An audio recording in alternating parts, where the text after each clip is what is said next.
Okay, well here we are now down at the, well, it's almost the clubhouse, I suppose, at Cartama, but we're down here with three of the players. I have on my left Paul Nixon and Alan Wells and Dominic Cork. So, okay, start with you, Paul. Now, you're born up in Oldswater. Yeah, up in Penrith in the Lake District in North of England. Yeah. And what got you into cricket? Just through school, really. I always went through football, rugby, cricket, and luckily enough, worked hard at a bit of cricket, and it came through tops. Yeah, it comes through the tops of the lot. Yeah, that's right. Most cricketers or most sportsmen, they always have another sort of sport, don't they? They like to play. What do you like to do in the game? Yeah, football was my first love at first. Yeah, when I left school, I was with Carl United for a year, and did a little bit there in the summer, and then I got offered a contract in the Lord's Ground staff down in London at Don Wilson, and went down the previous summer. And now at Leicester, that's right. Oh yeah, I loved it non-stop ever since. That was 7 years ago now at Leicestershire. I've been at Leicestershire. 7 years? Yeah. And how old are you now? Just turned 24. 24, been 7 years, brilliant. Okay, thanks for that, Paul. And Alan. Alan, now you're the captain of Sussex. You've been here a few times, haven't you? That's right, this is my third trip here now. We came here 2 pre-seasons with Sussex, and we're coming back out again in April. So I'm getting quite used to the place now. You know your way here? That's right, up the dirt track there, I know it quite well. Yeah. Okay, you're about 31 now, something like that? 33. 33. You don't look getting on a bit now. Well, thank you very much. No, you obviously, way back, in the late 80s, you went out to South Africa, didn't you? Do you think this, you put it in your CV, in your CV thing there. What sort of effect did that have on your cricketing career, if any? Well, obviously I was banned for 5 years, which didn't help my test career at the time. But I think in many ways it was a boost for me because I was playing with top sort of class cricketers. Albeit a repertoire, it was still international cricket, and it was actually good to see my name alongside the Gattings and the Embrys and Fosters and top cricketers like this. And looking back a bit, it actually gave me a boost. Yeah, it gave you a boost. And now you're with the A Tour a lot now. You tour all over you're going off to India shortly, aren't you? That's right, off to India this year. We were in South Africa last year. So we're looking forward to going on this trip, obviously, just after Christmas. But it'll be a challenge for the guys. Now, I know you like wine. You're a wine, a bit of a wine connoisseur, aren't you? I'm hardly a connoisseur, but I like a drop or two. What do you like in the way of wine? Obviously, Spain is very well known for wine. Yeah, well, the Rioja's obviously the main one out here, which we've managed to find a couple of bottles of since we've been here. Try and find one tonight, I think. Because we had a guy on the programme, I think, just a week or two ago. He sells wine in Malaga, and he says that, in his opinion, the most he's ever paid for a bottle of wine was 3 mil, £15. And he said, I think you can buy a very good bottle of table wine here for 600 acres. That was his view. Now, well, I'd agree with that. We've been having some house wine, and it's been pretty steady, actually. Pendo would probably bear me out on that one. So you do, yeah? I'll be taking some back home as well. Did a bit of shopping yesterday, so I'll take a drop home with me as well. You take a lot home, of course, now, don't you? That's right. And Dominic, thanks, Dominic. Now, we're reading a lot about you right now at this point in time with 1 or 2 injuries out in Australia, and there's some talk of you may or may not go out. Obviously, as you said, you don't know, but great all-rounder. So, what about how did you really get started then? I wouldn't say great all-rounder for a start, yeah. I've only just getting there. I started off just playing cricket at school, playing a lot of under 15s, under 17s, under 19s representative cricket for Staffordshire, and was lucky enough to get the break at Derbyshire. Alan Hill, our coach now, saw me playing in the league and brought me over, went on the YTS for 2 years, and then broke in the side 91 and haven't looked back there. I was talking to John Barker, earlier on about his Arundel Cricket Foundation. One has to think that's a very good thing that he's doing down there. I know, you've got to get in early, haven't you, with this sport? And I think it's all the guys here today probably admit that you've got to have a break, and it's nice to have good facilities at grassroots level to make those breaks and to establish yourself early on. Especially having names like John Barkley and some of the ex-pros who are in the game still, putting their good work back in at grassroots level, which is very important to me. People like Jack Russell, Alan Knott, people like that here, Phil Neal. Mike Hendricks. Yes, right.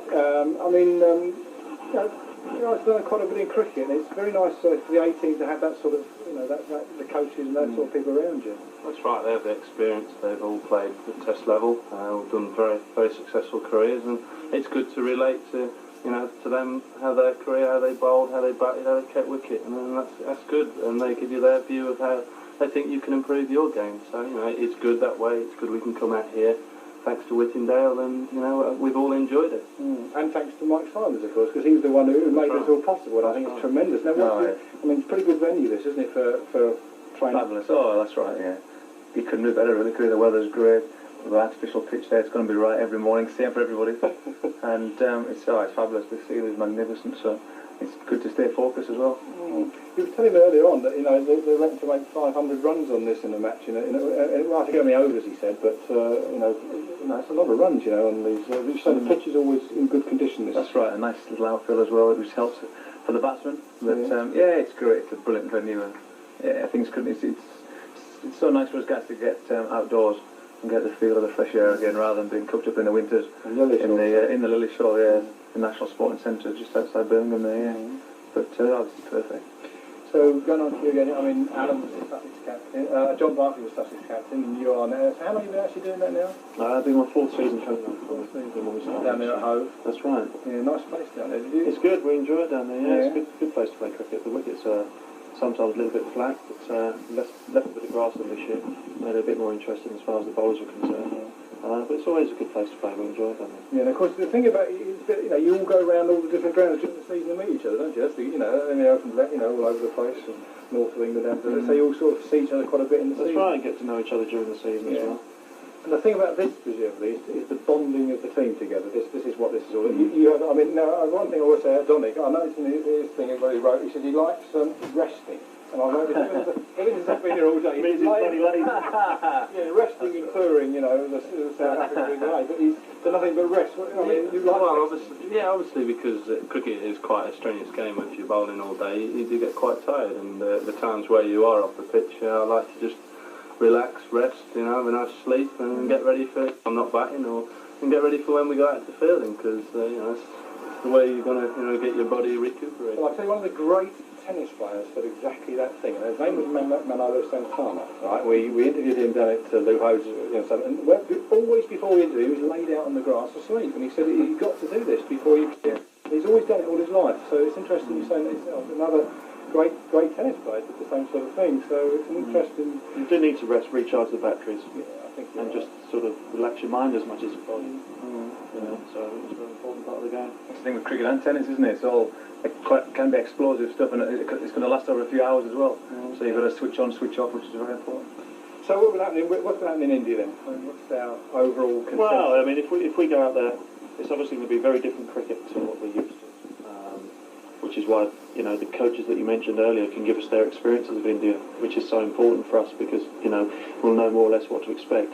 It's going to be very difficult. It's going to be hard work out there. It's a very patient sort of game. You can't go out there and dominate an attack. Conversely, you know, you have to be very patient when you're bowling as well. So it's going to be, by the sounds of it, a very slow sort of format of cricket. But if we go out there and we come back having not lost a game, then I think we'll have achieved a lot. Yeah. Obviously, we're going out there to try and win every game, as you always do. But if we can come back having not lost a game, then I think that would be a successful trip. Yeah, well, let's hope it is. Now, two more questions. One question each. What's each one of your own goals in cricket for you? What about you, Paul? Well, yeah, obviously you set your goals, and the great thing of cricket is you can set short-term goals from match to match and tour to tour. But I just want to have. India's going to be a great experience for myself. Being a wicketkeeper on the turning wickets. It should help my game a lot. It's a part of my game that I've needed to work on in the past. So I just want to go over there and come away from the tour a much better wicketkeeper and a much better batsman. Pretty good goal. My goal is to get some wickets out here in about 10 minutes and some runs, so that'd be nice. No, it's just a short term. As our captain likes to point out, I always point to the short term. Now, obviously, obviously it's nice to think about that, but you've got to do well short term as well. And the 8th trip to India, I'm looking forward to. It's a country I've not toured. Apparently it's difficult, and we're going to go out there as a team and do well. And personally, hopefully, I can come out with it, you know, with some good figures, and it's the main thing. And if I do, then obviously there's chances of going further. Exactly, yeah. And the older man of the party. The older man. Yeah. Short term, obviously, to do well in India, both as a team and personally. To show that I can captain an England side in changing conditions is obviously something that I set my stall out to do as well. A good season for Sussex, winning a trophy or two for Sussex, and then long term, hopefully, to play for England one day. Brilliant. Super. Well, we've been talking earlier on during the day about well, I think you were actually on this, Paul, but we were talking about selecting a team that people we've seen play. We looked at the people who picked in, but all fine. So we thought what we'd do now is between the three of you select the 11 between. I think one new batting, one new bowling. You're a wicket keeper now, right. So let's go for this team now in this era that we'd pick for. If we had to pick 11 of the people we've ever seen play. Right, I'll do the bowlers. I'll go for Ambrose. Kurt, yeah. Wakar Yunus. Thank you. Wazzy Macram as an all-rounder, and Shane Warner's my spinner.